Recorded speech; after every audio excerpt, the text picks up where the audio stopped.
that my return so soon to Charlottetown is somewhat like a story which is told about a well-known Irish politician called Eamon de Valera, who gave a political speech in County Clare, my own part of Ireland, in the opening stages of the War of Independence.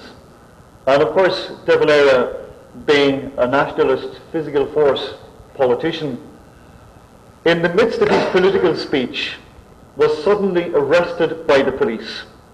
And he was carried off to jail in front of a very large audience of supporters who hurled abuse at the police.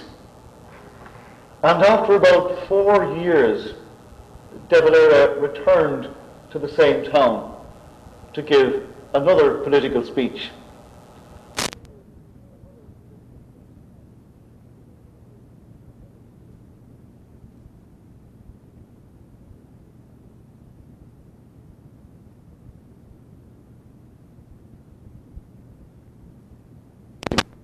Back in. Thank you.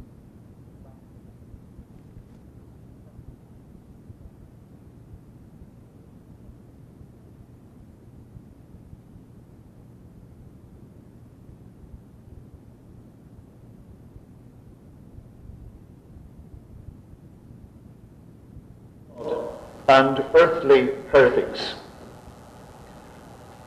And I think as I go through this material, which of God and earthly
on the outer perimeters of Europe was less well defined, and their heretical eccentricities are noted only in passing. It was ironic, however, that having restored classical learning to Europe during the Dark Ages, Ireland was dubbed a place of heresy on the eve of the Anglo-Norman invasion, which brought its golden age of art and learning to an end.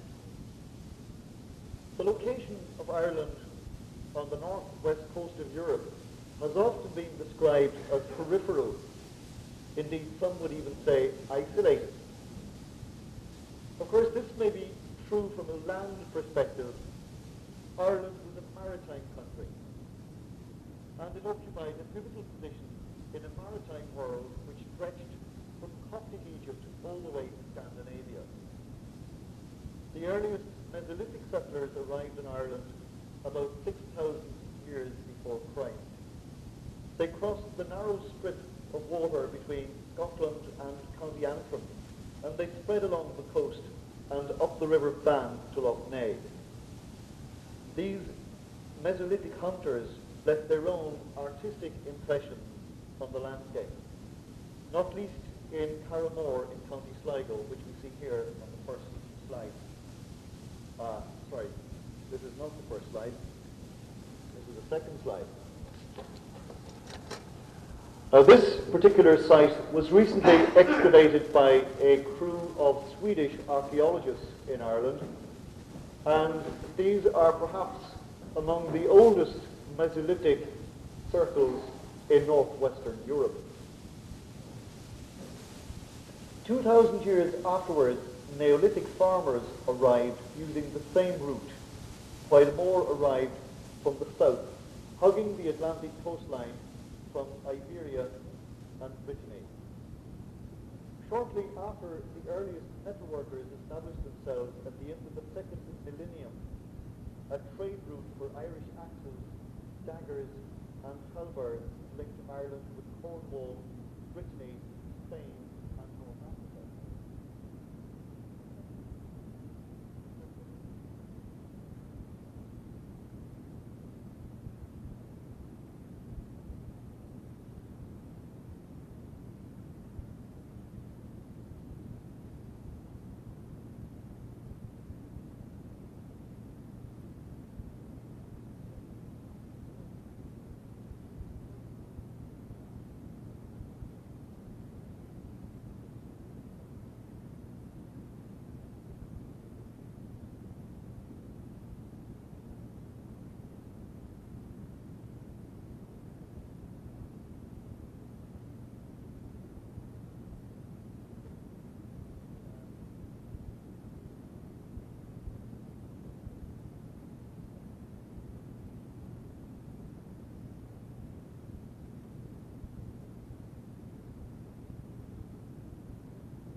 begin with the concept of the phile, or the poet, and philiact, or poetry. Now this concept is extremely archaic, and it differed entirely from both the classical and the modern notion of poets as creative writers. The word phile means a wise man or a seer, and his position in early Irish society was similar to that of the Druid in ancient Gaul. The phile was an omnicompetent man of learning with access to occult powers and special knowledge.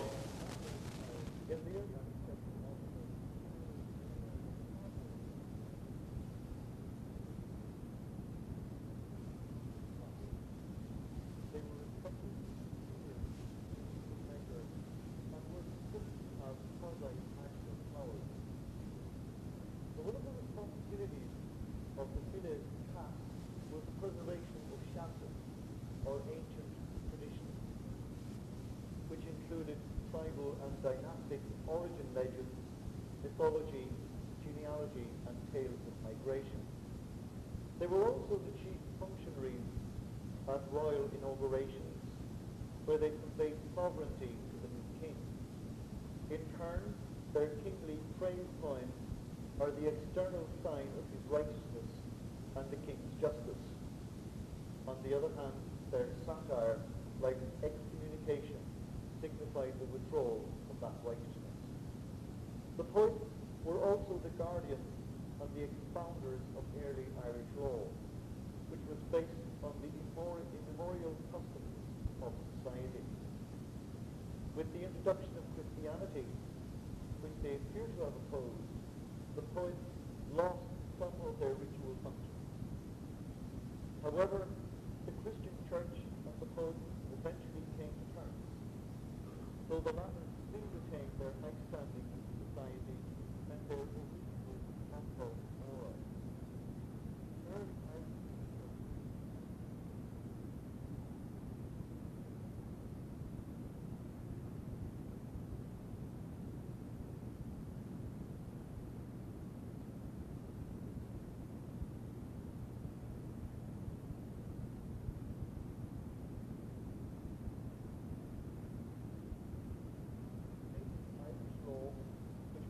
Brehon law became the preserve of this conservative legal caste. This law was not public law, nor was it passed in Parliament, nor was it enforced through royal courts and officials. It was based on the customs of society and preserved orally by the phile, and finally committed to writing by a number of law schools in the 7th century. Once it was written down, the process of expanding and classifying the law in the form of law tracts continued for well over a century.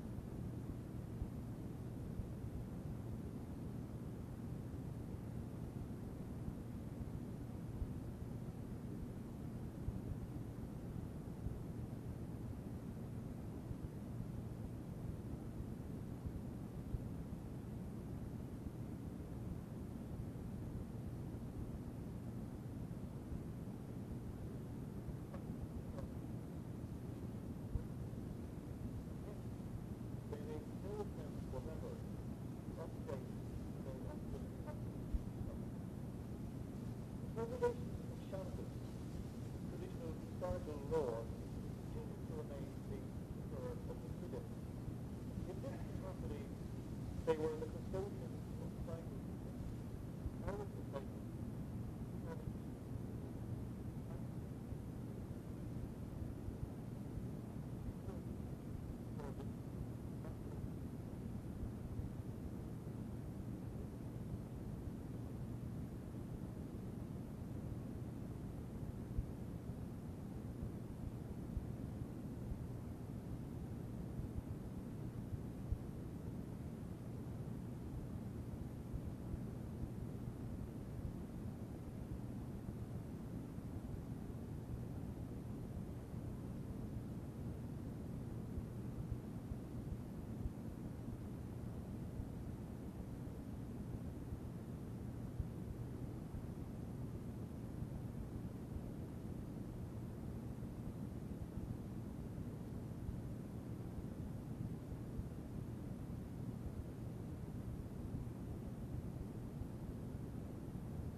and 8th century.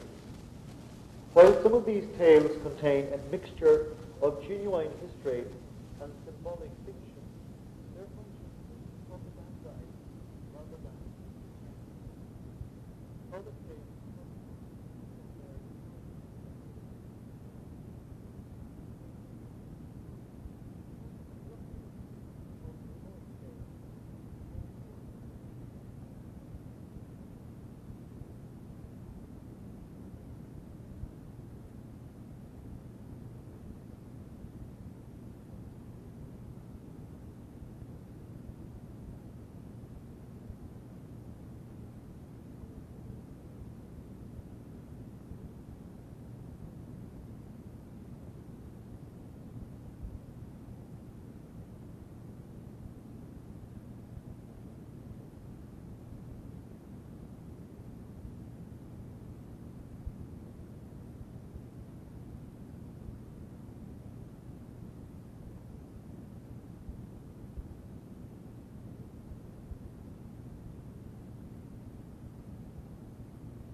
Of the laws and the genealogies are in verse. And throughout the sagas, passages in verse are very often common, even though they are to some extent obscure. Praise poetry was particularly common from the 8th century onwards, as relations between monastic scholars and native literati improved. The Caeli Day, or the clients of God, particularly in the 9th century, gave rise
or the diaries, from which most of the chronological history of early Ireland is derived. The curriculum at the monastic school was divided between what the monks referred to as the trivium and the quadrivium, which made up the so-called 7 liberal arts. The trivium comprised of grammar, rhetoric, and dialectic, while arithmetic, astronomy, geometry, and music made up the quadrivium. Students at the monastic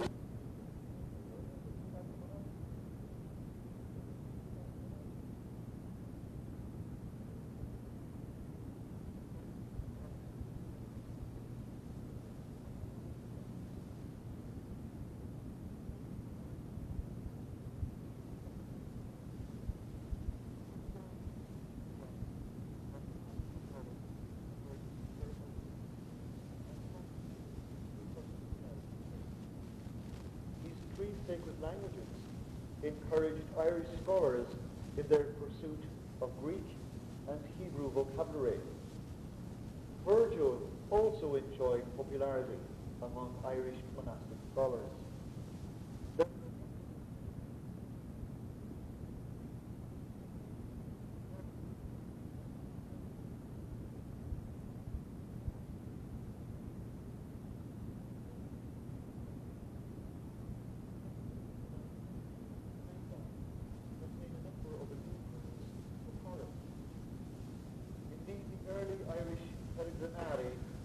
Or the spiritual exiles, as they were known, played a leading part in the transmission of the poems of Horace, which were practically unknown in Europe during the Dark Ages.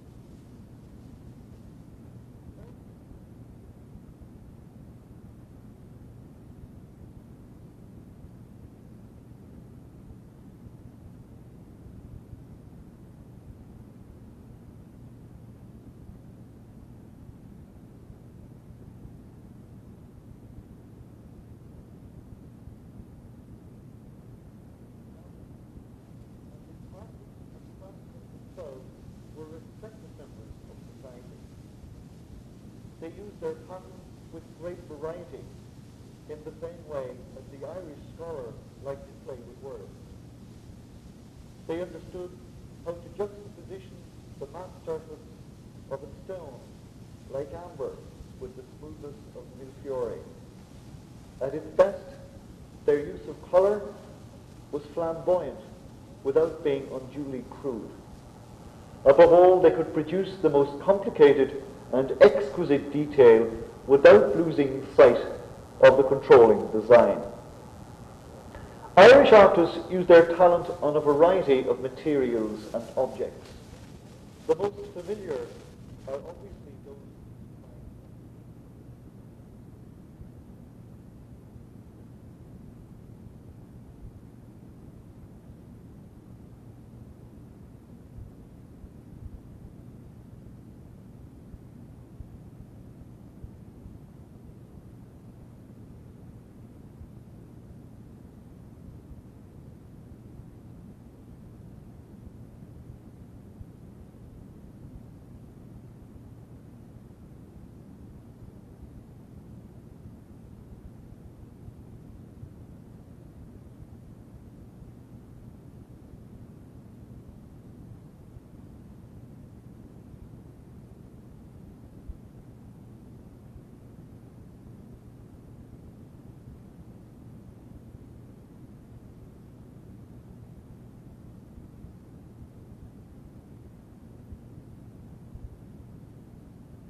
Now, the ring of the brooch itself is 3.5 centimeters in diameter,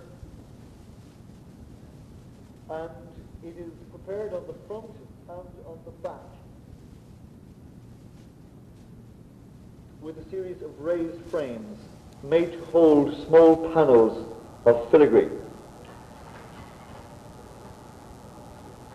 Now, these are studs of blue and red glass set in silver frames. The filigree is composed of twisted, beaded, or plain gold wires soldered or surface melted onto a base of gold foil.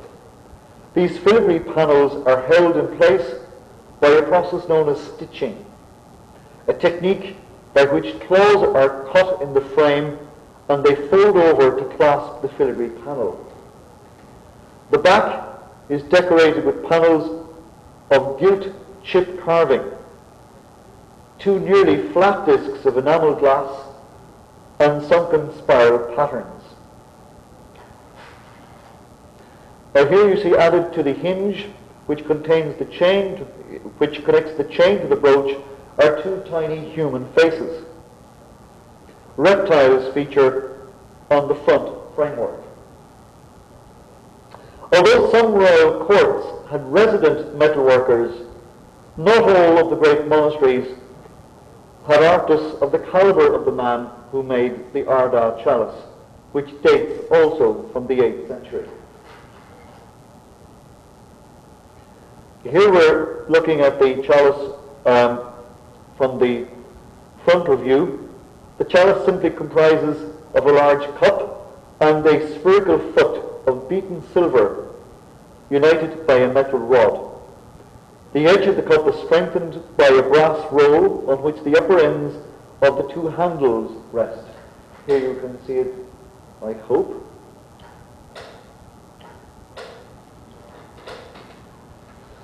George, can you come to the rescue?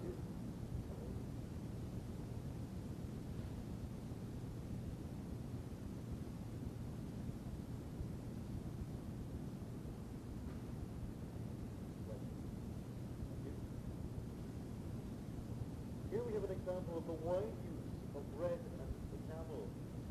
And on the underside here, you have some idea of the use of gold filigree, which was now being copied from late Roman jewellery.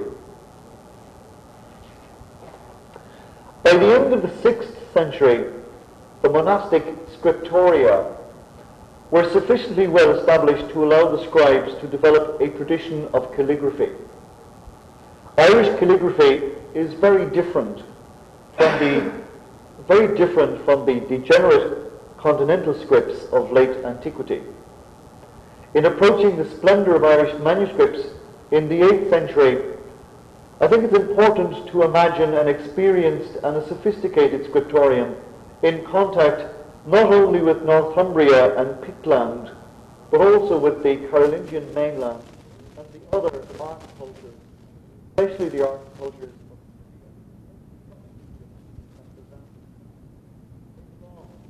of Moorish Spain also contributes.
show little evidence of interior decoration after many centuries of neglect and weathering.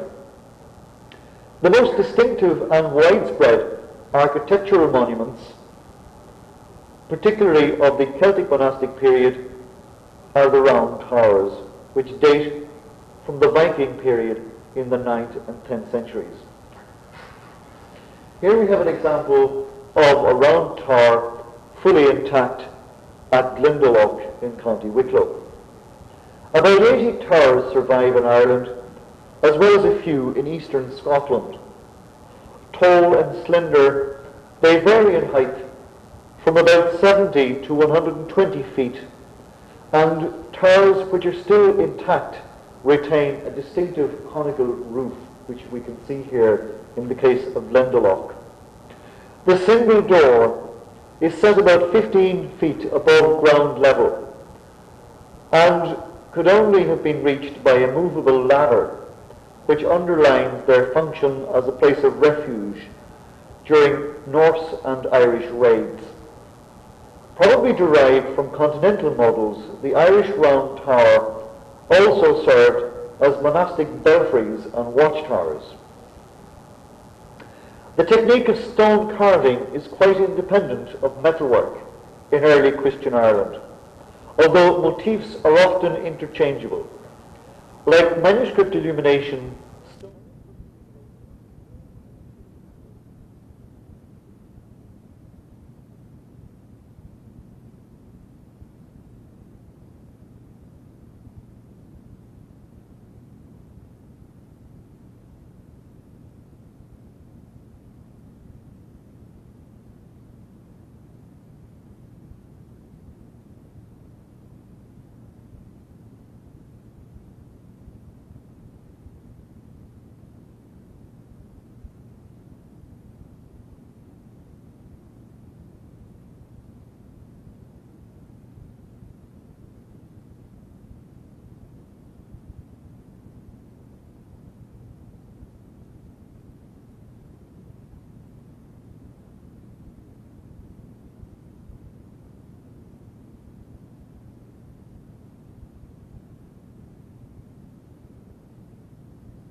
similar in function to the stained glass masterpieces in medieval Europe, particularly in the great cathedrals of Chartres and Reims and Notre Dame de Paris. These stone libraries, and I think we have told of libraries, taught scripture to a laity who had a far finer awareness of visual literacy and symbolism than we have today. By the 12th century, as the early Irish Church was feeling the first pangs of reform, the high crosses began to preach.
through the Dark Ages in Europe would be deemed heretics, even in their own time. Both they and their cohorts were writing and educating in a Europe which was in stark ignorance of Greek philosophy, not to mention Persian or Babylonian letters. There's a rather interesting story told about Johannes Scotus Eurygenea, who was the personal scholar of Charles the Bold in the 9th century. And one evening they were sitting at table, and John Scotus Charles the Bold. And after many long nights, he eventually brought Charles the Bald to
most of the 12th century, the 11th and 12th century,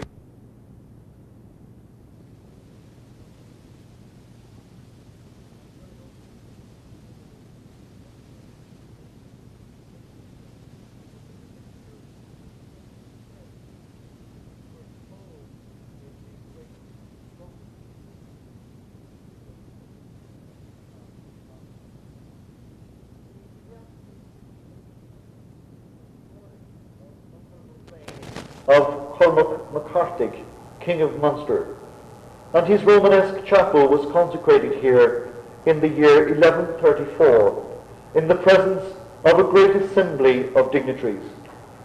This gives you some idea of what Cashel looks like today. You've got the Round Tower, the High Cross, the Tower House which was built into the site later on in the late Norman period. You've got the Chapel of Cormac, which contains one of the very few surviving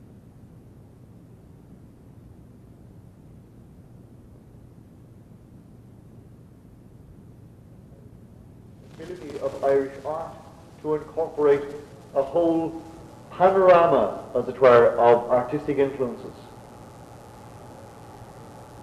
The artistic mood in 12th century Ireland is well and truly captured by the cleric who wrote the wild, goliardic satire called The Vision of Macunglinne.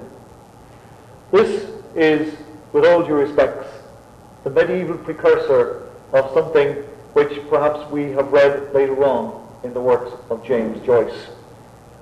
The story in The Vision of Macunglinne, this goliardic satire, opens with King Cathal of Munster.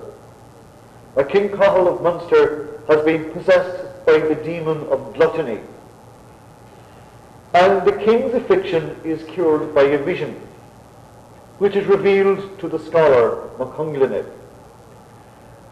However, for the demon to leave the body, as it were, the vision has to be recited in detail to the king, to purge him of the demon who is inhabiting his body. In his vision, Macunglinne is guided by a phantom whose ubiquitous title, and I quote, is Dirty Belch, son of Fluxy. And with Dirty Belch, son of Fluxy, Macunglinne sets off to find a solution, as it were, a bit like Don Quixote later on, to find a solution for the demon or the affliction of gluttony. Or they set out in a boat or a curragh, which is made of beef and powered by oats, or powered by oars, I should say, of fletches of bacon. And they sail over the ocean's heaving waves until they reach an island made of food. And eventually they make their way to a church in a glen, as the text says, between Butter Mountain and Milk Lake, in the land of the children of early eating. The church, with its palisades of salted meat and tiles of fat, is described in detail. The resident hermit makes himself known to the visitors, and in turn he gives them the cure for the king's gluttony. This is his recipe. So any of you who want to write this down, you are quite free to do so. A night of fasting, then a huge meal served by a quick, white-toothed, white-handed, fine-breasted, fair-thighed woman. On hearing this long vision on the theme of food, the demon leaps from King Cathal's body, and the scholar Macunglinne is suitably rewarded. It was to this world of artistic wealth and contemplative delights that the Norman clerics were to bring their reform in the 12th century. Partly invited by the victims of political expediency and blessed by the calculated piety of an English pope, namely Adrian IV, the reforming intruders would nonetheless go on to become, in the words of the poets, they would go on to become more Irish than the Irish themselves. One is left to wonder, however, whether their gift of progress was in any way compatible with that of the heretics who preceded them. Thank you.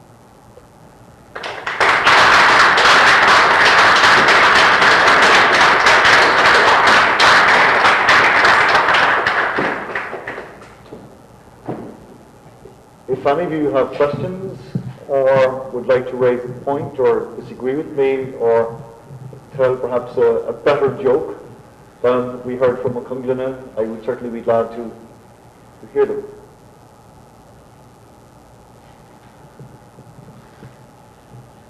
Do we have any questions? I've got one question. You'd mentioned that there was one Gaelic word that still exists in the French language. Yes. I didn't catch which one it was. Hello? Fiac. Fiac. Vous êtes français? Oui, vous avez entendu ce mot, c'est fiacre. C'était une espèce de taxi dans le 19e siècle. It was a horse-drawn taxi. And the story behind the word is rather interesting, because apparently Saint Fiacre, when he established himself in eastern France, became the patron saint of gardeners. And when France began developing in the 19th century, many of the market gardeners started to bring their produce into Paris to be sold on the open market. And particularly with the opening up of French railways, these gardeners decided that they should have a place to stay when they came to the city. And they built a very well-known hotel today, which no longer survives today, but is mentioned in fact in the works of Émile Zola, particularly La Vente de Paris, and it's called the Saint-Fiacre. And this is quite close to Gare de l'Est in the city of Paris. And it was here outside this great hotel that the taxi cabs, the horse-drawn taxi cabs, collected, as it were, to meet their clients and to bring them from the hotel to the station, or from the station to the hotel, or from the hotel to the marketplace. And these horse-drawn taxis became so widespread in Paris because of the hotel that they were simply referred to afterwards as fiacre. This is how the word fiacre, which of course with the introduction of motorized taxis today is no longer widespread, but certainly the older people in Paris will remember and will know what it means.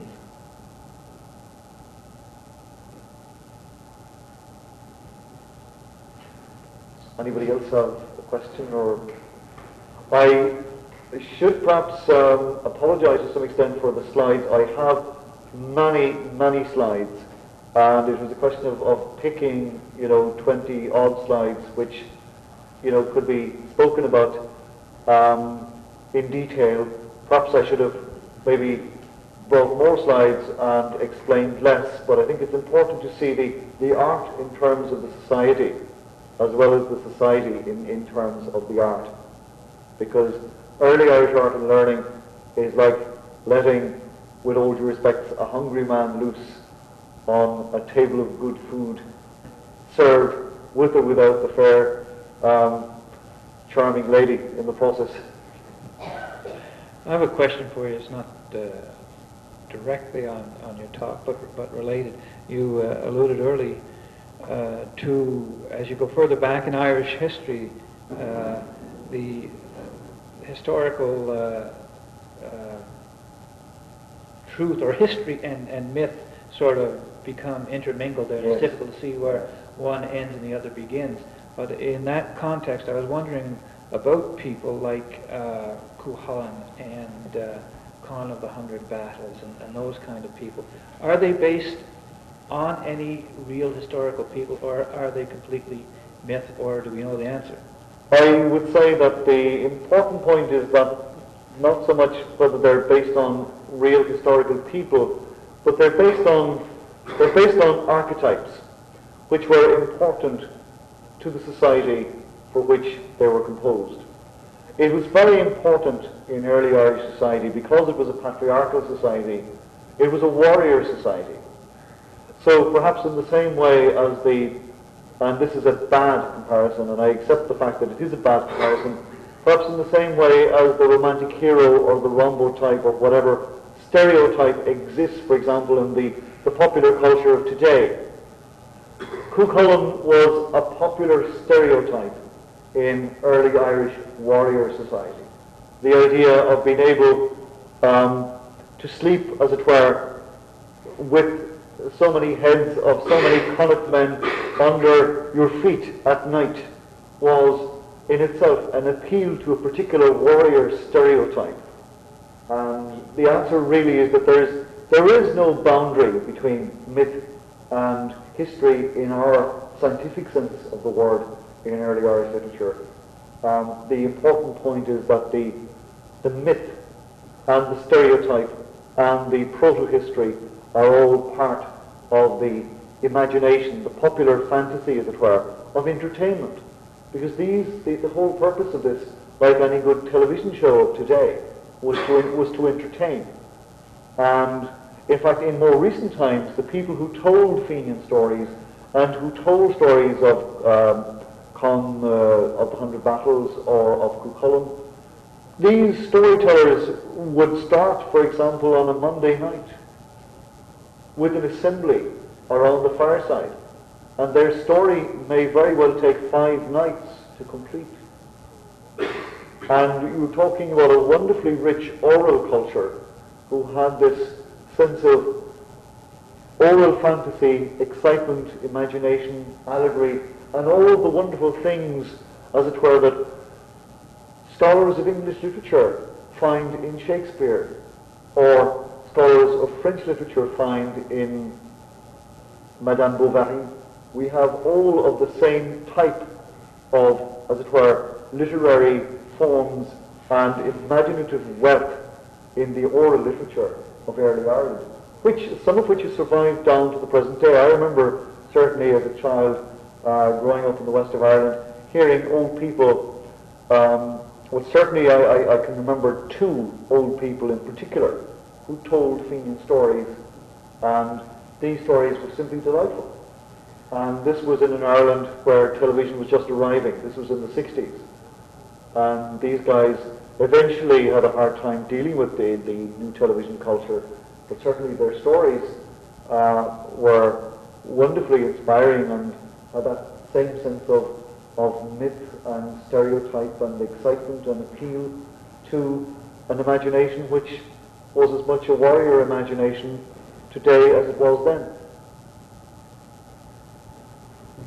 My question is nothing having to do with your talk, but there's in the bookstores now, it's called A History, I think, of the Irish Race, and I think the gentleman who wrote his name is McCarthy. Well, are you acquainted with that book? Have you seen it? Well, I was just wondering if you were acquainted with what you would consider a good history of Ireland. History of the Irish race? Yeah, something to that. I think that's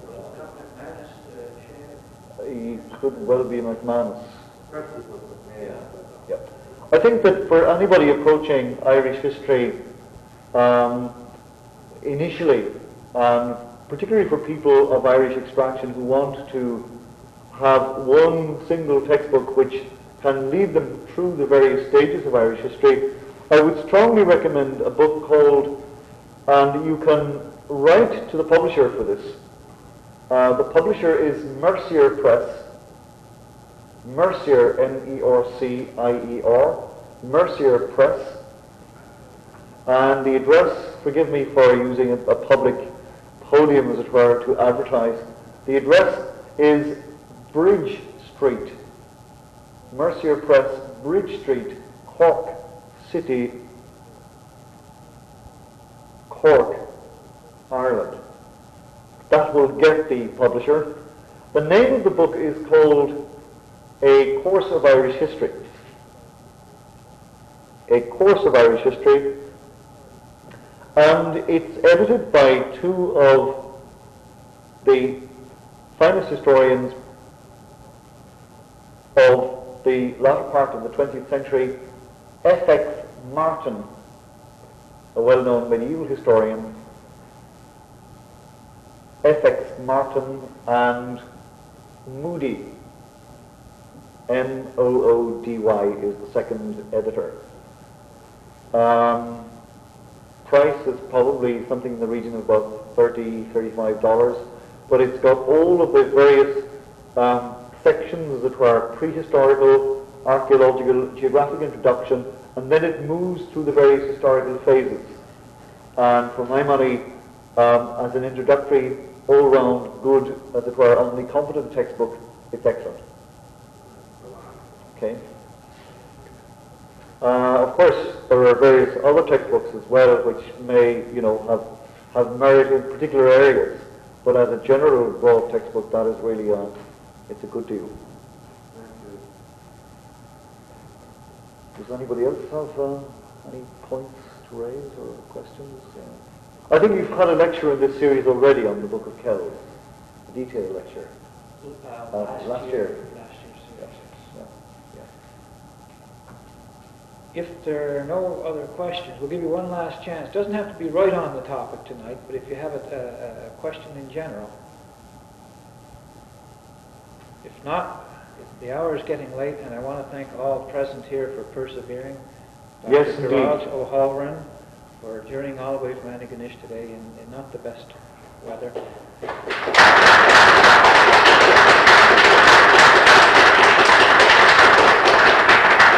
And yourselves for persevering and hanging in there. Thank you. Indeed. Very, very grateful to you. Thank you. So thank you very much for coming. And Gearóid, thank you very much. Thanks indeed, George, for having me.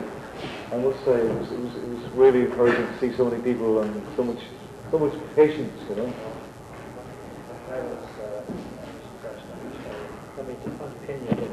You know, what is it, 15 people when I was 10 times, it was a sense of They're with you. Of course, it's not.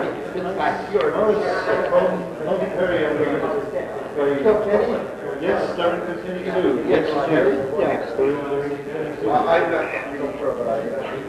Yeah, they're really trying to get us a really